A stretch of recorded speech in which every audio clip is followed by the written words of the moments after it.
بالکل رمضان مبارک کے دوسرے عشرے کا اختتام ہو گیا ہے، جس کے بعد تیسرے عشرے میں فرزان توحید اعتکاف میں بیٹھ گئے ہیں۔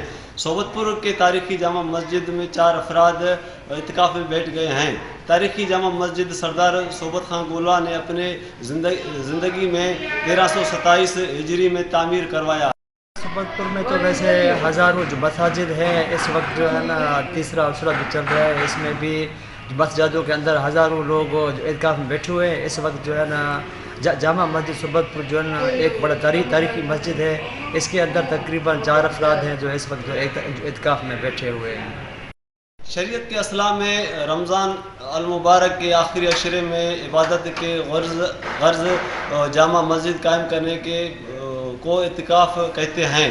ملک بھر کی طرح ضلع صوبت پور میں بھی ہزاروں فرزند توحید مسجد میں پردے لگا کر اعتکاف